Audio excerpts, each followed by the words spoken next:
नमस्कार मित्रांनो, सुस्वागतम लक्ष्मीच्या पावलांनी या मालिकेच्या आजच्या भागामध्ये. आता संगीता तर खूपच खुश असते, कारण कला आता तिच्या घरी गेलेली असते आणि तेवढ्यात मात्र आता ती लगेच कामाला लागलेली असते. आबाजींचा फोन येतो. आबाजींचा फोन बघून आता तिला खूप आनंद होतो. तेव्हा आता संगीता म्हणते की काय आबाजी, अहो नमस्कार. तर आता आबाजीसुद्धा म्हणतात की हो विहीनबाई नमस्कार नमस्कार. आबा विचारतात की अहो विहीनबाई, थोडीशी तुम्हाला सवड आहे का आपल्या लेकीची खुशखबर ऐकण्यासाठी. तेव्हा आता संगीता म्हणते की अहो आबाजी बोला की. तेव्हा आता आबा इतके खुश होऊन म्हणतात की अहो विहीनबाई, आमचा अद्वैत कलाला मदत करतोय.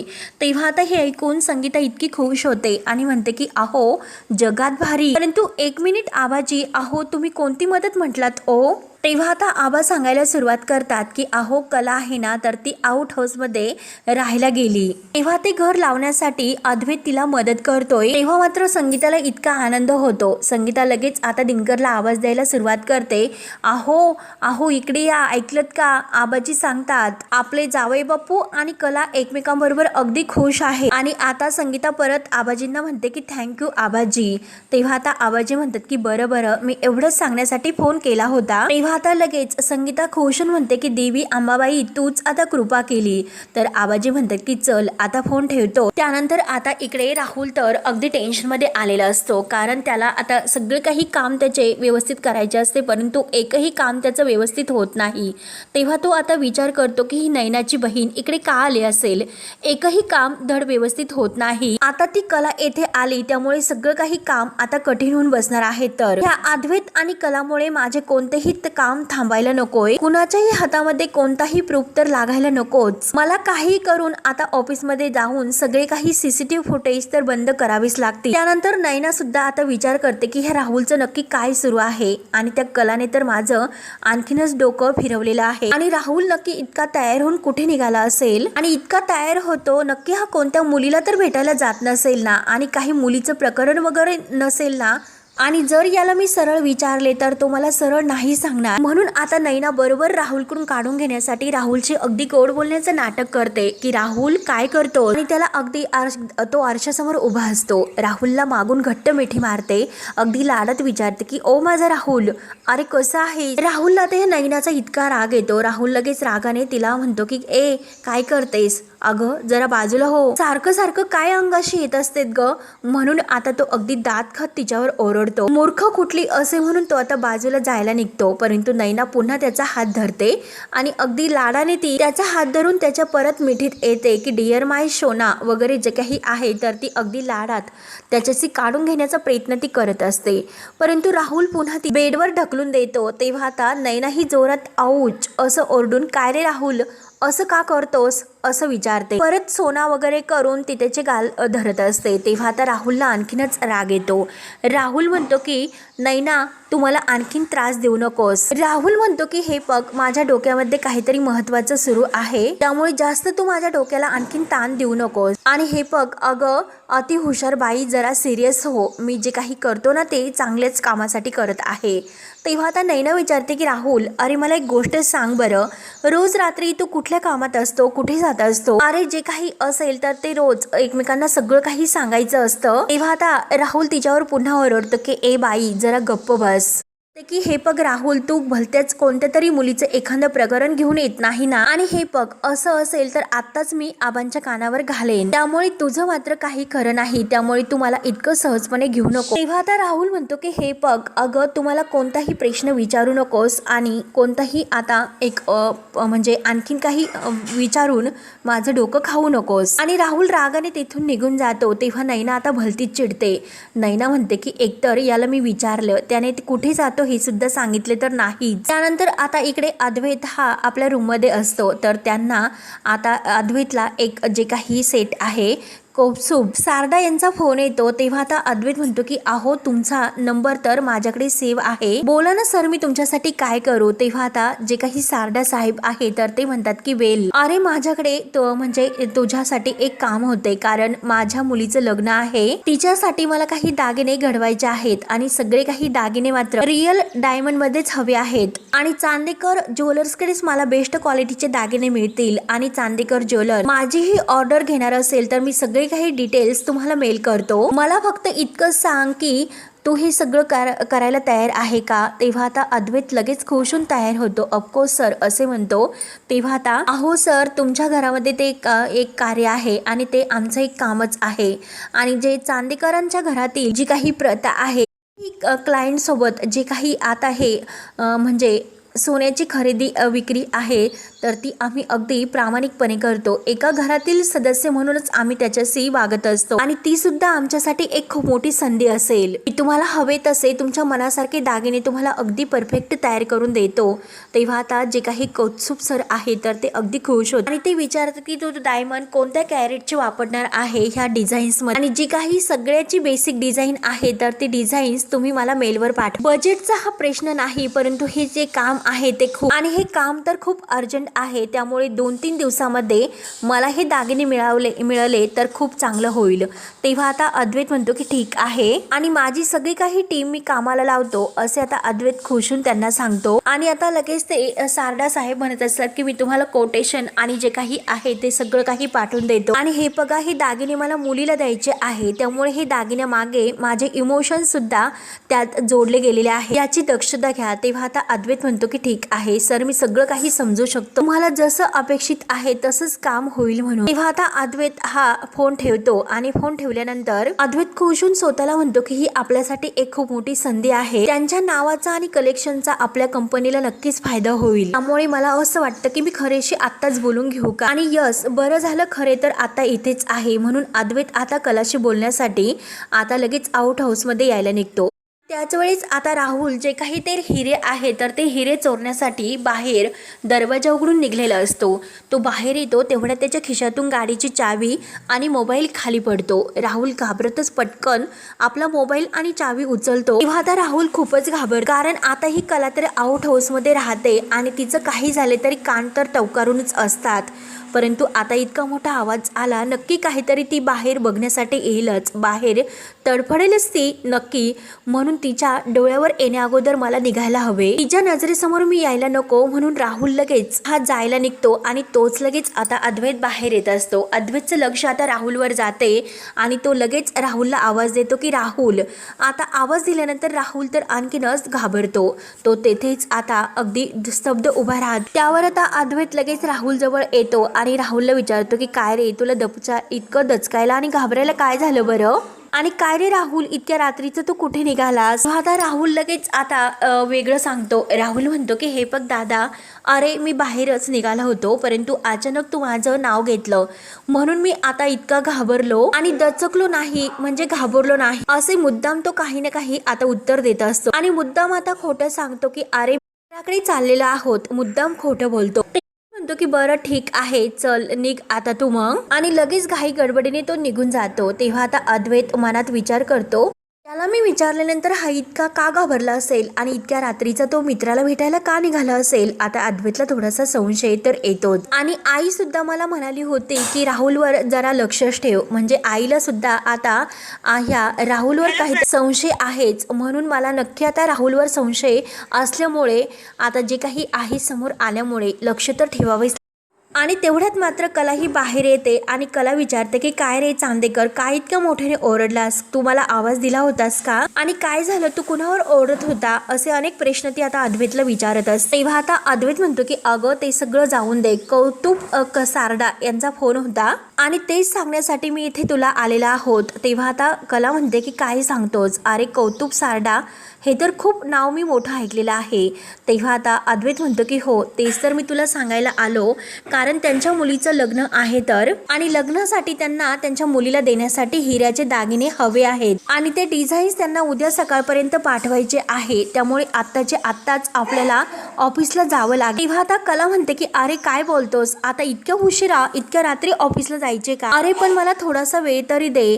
तेव्हा आता अद्वैत म्हणतो की हे बघ अरे कला हे बघ आपण हे सगळं काही गाडीमध्ये बोलू आणि लगेच तो आता कलाला धरतो आणि तिला गाडीमध्ये घेऊन जात असतो. त्यानंतर आता आता अद्वैत आणि कला सुद्धा ऑफिसला यायला निघलेले असतात. तोपर्यंत आता राहुल तर ऑफिसमध्ये येऊन पोहोचतो.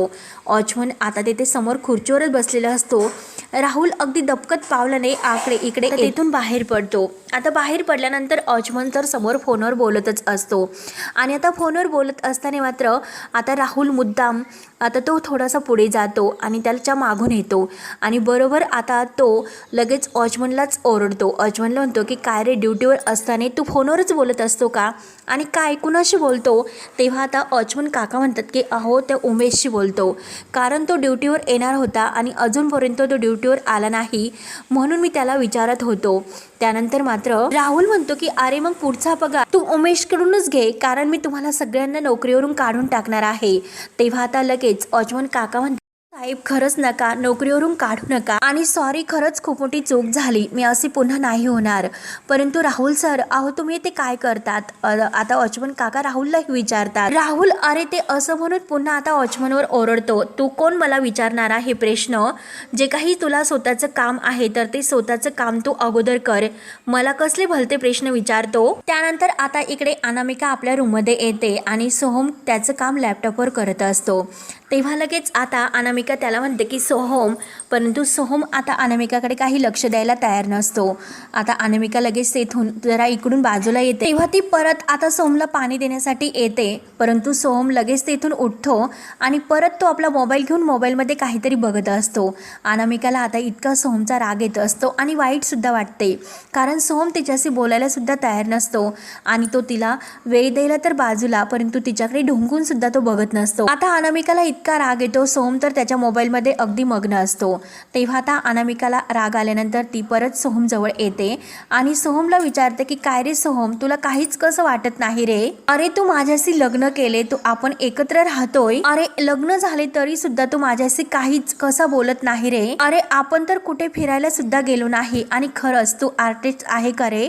आणि हे बघ, जर तू आर्टिस्ट असे असता तर तू असं नसता, कारण ते त्यांच्या कलेतून अगदी हे सगळं काही एक्सप्रेस करत असतात. अरे तुझ्या चित्रांकडे बघून तर असं खरंच वाटत नाही, एकदम असा भावनेशून्य तू वाटतो, त्यामुळे खरंच तुम्हाला रोबोट वाटायला लागला सोहम, रोबोट. अरे सोहम, तुला माझ्याबद्दल, आपल्या नात्याबद्दल आणि तुझ्या आयुष्याबद्दल तुझ्या मनात काही वाटत नाही का, कोणत्याही भावना नाही का रे माझ्याविषयी सुद्धा. तरी सोहम काही उत्तर देत नसतो. तेव्हा अनामिका परत म्हणते की सोहम अरे तुझ्या मनात काय आहे बोल ना. तेव्हा आता सोहम अनामिकाकडे बघतो, तेथून उठतो आणि अनामिकाला म्हणतो की हे बघ, तुझ्या कोणत्याही प्रश्नाचे उत्तर आता सध्या माझ्याकडे नाही, असे बोलून आता मात्र लगेच सोहम बाहेर निघून जातो. तर अनामिकाला इतकं वाईट वाटते, तिचे डोळे भरून येतात आणि राग सुद्धा तिला तितकाच सोहमचा येतो. त्यानंतर मात्र आता इकडे वॉचमन पुन्हा सगळ्या रूम्स वगैरे सगळ्या काही बंद करून घेत असतो आणि राहुल त्याच्या मागून लपलेलाच असतो. तेव्हा आता तो समोर जो काही मेन दरवाजा आहे तर तो लावतच असतो, परंतु राहुल तेथे लपतो आणि एका रूममध्ये जातो, तेथील तो कुंडी उचलतो आणि जोराने ती फेकून देऊन ती कुंडी फोडतो. त्या आवाजाने वॉचमन लगेच तिकडे धावतच आता घाबरतच पळत असतो की नक्की ही कुंडी फुटली कुठून असेल, म्हणून तो इकडे तिकडे अगदी शोधत असतो. राहुल आता जी काही लॉकर रूम आहे तर त्या रूमकडे धावतच येतो आणि जेव्हा ती लॉकर रूम आहे तर ती उघडण्याचा प्रयत्न करतो, परंतु तिला लॉक असते. तेव्हा तो विचार करतो की लॉकर रूमची चावी फक्त अद्वैतकडे असते, बाकी कुणाकडे नाही. याचा अर्थ ती चावी नक्की कॅबिनमध्येच असेल. तेव्हा तो आता अद्वैतच्या कॅबिनमध्ये येतो आणि तेथे आता लाईट वगैरे सगळे काही बंद असतात. राहुल लगेच आता तेथील बटन लाईट चालू करतो आणि अद्वैतच्या कॅबिन जवळ येतो. तेथे टेबलवर आता चावी कुठे आहे तर ते शोधत असतो. राहुल आता तेथे सगळीकडे चावी शोधत असतो आणि चावी शोधता शोधता त्याला आता कुठेही अजूनपर्यंत चावी काही सापडलेली नसते. आणि तेवढ्यात आता अद्वैत आणि कला सुद्धा ऑफिसमध्ये येऊन पोहोचतात आणि अद्वैत आणि कला तेथे आल्यानंतर वॉचमन आता बाहेर आता अद्वैत आणि कलाला दिसतात. तर अद्वैत लगेच वॉचमन काकांना विचारतो की तुम्ही येथे बाहेर काय करतात.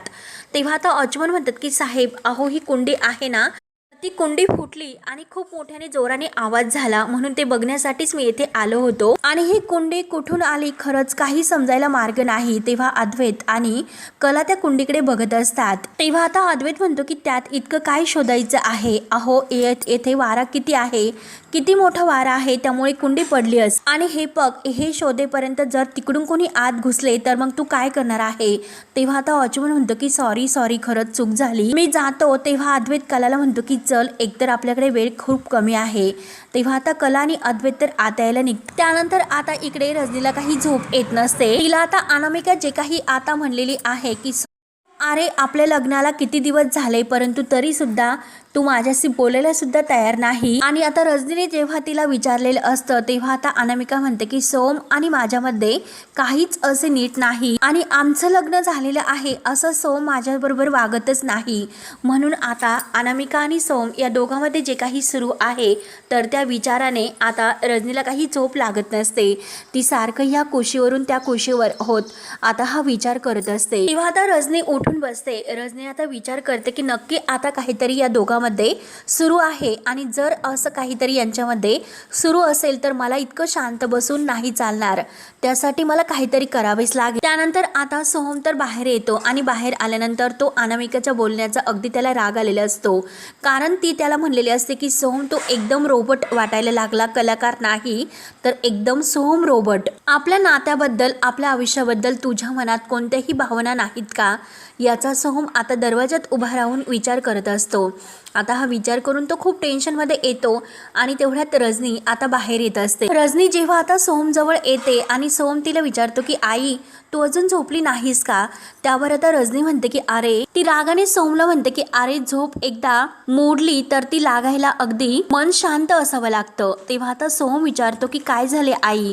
तेव्हा आता म्हणजे ही रजनी आहे तर ती सोहमवर खूपच चिडते. ती म्हणते की काय झाले म्हणजे काय विचारतो. अरे सोहम, खरं तर हे मी तुला विचारायला हवं कारण तुला स्वतःला असे नाही वाटत का हे सगळं काही बिघडत चालले म्हणून. परंतु एक गोष्ट लक्षात ठेव, मी जरी तुझी आई असले तरी एका मुलीची सासू सुद्धा मी आहे म्हणून. त्यामुळे आता हे जे काही दोन्ही नातं आहे तर ती दोन्ही पार्टी समतोल कशी राहते याचा मला विचार करावा लागेल. आता रजनीकाही अगदी रागवलीच असते. तेव्हा ती सोहमला म्हणते की तू आज माझ्याशी बोलच, कारण हे बघ जेव्हा तुझ्या लग्नाची वेळ होती आणि त्या भर लग्नामध्ये तुझ्या आणि काजलचे जणू काही अफेअर चालू आहे अशा गोष्टी सुरू होत्या. तुझं काजलवर प्रेम होतं का आणि नव्हते हे काही असं तू न सांगता थेट तू काय म्हटलास की तुला अनामिकाशी लग्न करायचं आहे असं निर्णायक आणि अगदी सेफ उत्तर तू तेव्हा दिलं. त्याप्रमाणे तू अनामिकेशी लग्न तर केलंस, तेव्हा तर तू तिच्याशी लग्न केले, परंतु आता ते लग्न तू का निभावत नाही, अनामिकाशी तू व्यवस्थित का वागत नाही. आता रजनी भडकूनच आता सोहमला हा जाब विचारते. सोहम मात्र आता रजनीकडे बघत असतो, तो काही उत्तर देत नाही. त्याला आता रजनीचे हे बोलणे ऐकून धक्का बसतो. त्यानंतर आता राहुल हा अद्वैतच्या कॅबिनमध्ये असतो. तेव्हा आता तेथे तो ती चावी शोधत असतो आणि एका ठिकाणी शेवटी त्याला ती चावी सापडते. तेव्हा तो जी काही चावी आहे तर ती मेन चावी घेतो. तर अद्वैत आणि कला हे आत येत असतात. तर तेवढ्यात राहुल ती चावी घेऊन बाहेरच पडत असतो. तेव्हा आता लगेच तो त्या कॅबिनची लाईट वगैरे बंद करतो आणि तेथून तो लॉकरची जी रूम आहे तर ती रूम उघडण्यासाठी त्या लॉकरच्या रूमकडे येतो. ती रूम तर तो उघडतच असतो. तेवढ्यात अद्वैत आणि कला हे आत अगदी घाईने येत असतात. आता राहुल लगेच त्यांना बघून एका ठिकाणी लपतो. दरवाजा मागे लपल्यानंतर आता तोपर्यंत अद्वैत आणि कला इकडे तिकडे न बघता घाईने आपल्या ऑफिसमध्ये येतात कॅबिनमध्ये. आणि आता अद्वैत लगेच टेबलवर बसतो. कला सुद्धा ते तिथे खुर्ची घेते आणि तेथे बसते. तेव्हा आता राहुल त्यांना चोरून बघत असतो की नक्की ह्या वेळेस हे ऑफिसमध्ये का आले असतील, त्यांना काही शंका तर आली नसेल ना. तोपर्यंत राहुल लगेच आता ती रूम आहे तर ते लॉक खोलत असतो.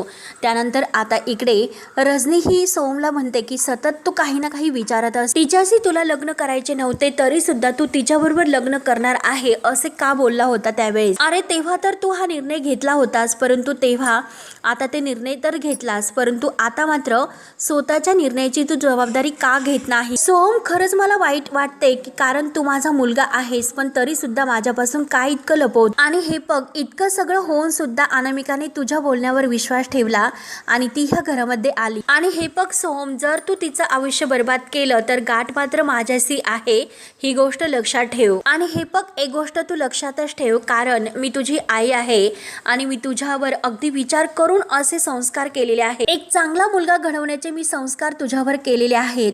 माझे संस्कार असे फुंकरून टाकायची तुला काहीही मी हक्क दिलेले नाही आणि जर तू माझे संस्कार उडून देण्याचा प्रयत्न केला, तसा जर तू प्रयत्न केलास तर गाठ मात्र माझ्याशी असेल. आता कधी न भडकणारी रजनी आज इतकी सोमवर भडकलेली असते. रजनीचे डोळे भरून सुद्धा येतात, पण तरी सुद्धा ती रागाने सोमकडे बघत असते आणि सोम तिच्याकडे. रजनी आता हे सर्व सोमला सांगून आतमध्ये निघून जाते. तेव्हा सोमला आता वाईट वाटत असते, त्याचे डोळे आता भरून येतात. तो विचारत पडतो. त्यानंतर आता इकडे कॅबिनमध्ये बसून आता कला ही काम करत असते, परंतु आता काम करताना तिला छोटीशी जांभळी आली म्हणून अद्वैत लगेच म्हणतो की तुला झोप येत असेल, थांब मी तुझ्यासाठी कॉफी घेऊन येतो. तेव्हा आता कला म्हणते की नाही, अरे छोटीशी जांभळी आली. तेव्हा आता लगेच अद्वैत म्हणतो की नाही, छोटीशी नाही, अगं छोटीशी जरी असली तरी ती जांभळीच आहे, मी लगेच कॉफी घेऊन येतो. तो आता कलाचं काही ऐकून न घेता तिच्यासाठी कॉफी आणायला बाहेर येतो आणि राहुल तेव्हा आता बाहेर हा कॉफी घेण्यासाठी आलेला असतो. तो कॉफी घेत असतो, त्याचा चेहरा आता इकडे असतो आणि तो राहुल के पाठमोरा असतो. तेव्हा राहुल आता ती कॅबिन उघडतच असतो, पण तरी सुद्धा अजूनपर्यंत त्याला ती रूम काही उघडता आलेली नसते. अद्वैतकडे त्याचं लक्ष असते. एकीकडे रूम उघडत असतो. आता अद्वैत आलेला आहे हे बघून तो इतका घाबरलेला असतो, परंतु अद्वैत कॉफीच घेत असतो आणि तेवढ्यात मात्र आता राहुलच्या हातातील जी चावी आहे तर ती अगदी त्याच्या घाई गडबडीत ती खाली पडते. अद्वैतला लगेच त्याचा आवाज होतो. तेव्हा आता आवाज झाल्यानंतर आता राहुल लगेच परत येथे लपून बसतो. अद्वैत आता चावीचा आवाज ऐकल्यामुळे मागे वळून बघतो. अद्वैत आता तिकडे त्या रूमकडे येतो, इकडे तिकडे बघतो की कोणी आहे की काय. तेव्हा मात्र आता हा भाग येथे संपतो. पुढील भागामध्ये राहुल शेवटी त्या लॉकरच्या रूमकडे येतो आणि तेथे जे काही हिरे ठेवलेले आहे तर ते हिरे घेतो. आपल्या खिशातून जे काही आता बटवा काढतो आणि त्या बटव्यामध्ये आता तो संपूर्ण ते हिरे आहे तर ते हिरे भरतो आणि ते परत बटवा आपल्या खिशामध्ये घालतो आणि चोरून आता तो तेथून जायला निघतो. आणि तेव्हा राहुल घाईने घरी येत असतो. आता राहुल घाईने घरी आल्यानंतर मात्र आता सोहम त्याला पकडतो. सोहम म्हणतो की अरे राहुल दादा, तू इतक्या रात्री कुठे गेला होतास. तेव्हा आता राहुल इतका घाबरतो, जर कला आणि अद्वैत या दोघांनी जर मला इथे बघितलं तर अवघड होईल. आणि तेवढ्यात अद्वैत आणि कला हे येत असतात. त्यांना जर हे कळलंय की ऑफिसच्या लॉकर रूममध्ये मी होतो तर अवघड होईल.